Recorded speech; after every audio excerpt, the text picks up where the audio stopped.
রাধে রাধে। আমি মানসী, আর আমার ইউটিউব চ্যানেলে আপনাদের সবাইকে স্বাগত জানাই। আশা করছি আপনারা যে যেখান থেকে আমার এই ভিডিওটি দেখছেন সবাই খুব খুব ভালো আছেন, আর এই শীতে মজা করে পিঠে বানিয়ে খেয়েছেন। এই পিঠে তো এক এক জায়গায় এক এক রকমভাবে তৈরি হয়, কিন্তু তবুও সবাই কিন্তু এই দিনগুলোতে, এই শীতের এই মিষ্টি সময়ে পিঠে কিন্তু অবশ্যই বাড়িতে বাড়িতে তৈরি হয়। সে যাই হোক, এখানে যে আমি এই যে কড়াইয়ের মতন দেখতে মাটির সরাতে পিঠে বানাচ্ছি, এর আগে কিন্তু কখনো এরকমভাবে পিঠে বানাইনি।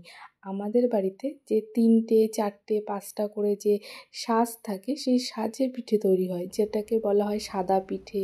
আমরা তো বলি কাস্তে পোড়া, কেউ কেউ বলে চিতই পিঠে, অনেক রকম নাম এই পিঠের। কিন্তু এই বছর না এই রকম এই কড়াইগুলোতেই ট্রাই করলাম, কিন্তু বেশ ভালোই হয়েছিল পিঠেগুলো।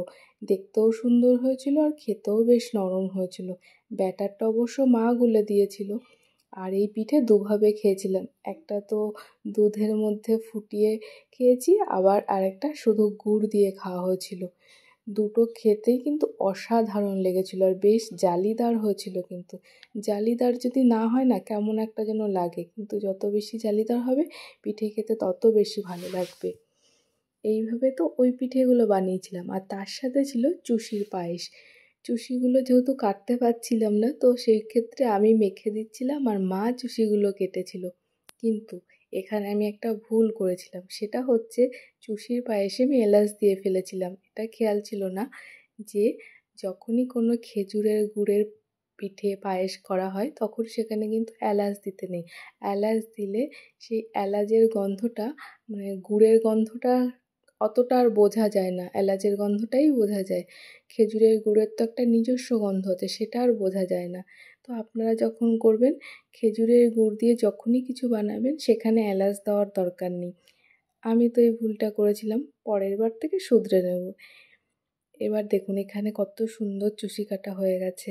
এই চুষিগুলো দুধে দিয়ে ফুটিয়ে নিলেই কিন্তু আমাদের চুষির পায়েস রেডি।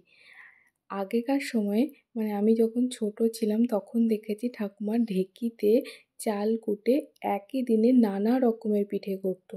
এই যেমন কুলি পিঠে, চুষির পিঠে, তারপরে তেলের পিঠে, সাদা পিঠে মানে যেটা কাস্তে বড়া বা চিতই পিঠে বলা হয়। কিন্তু এখন আর এতগুলো পিঠে তো একসাথে করা হয়নি, মাত্র 2 রকম পিঠেই করা হয়েছিল।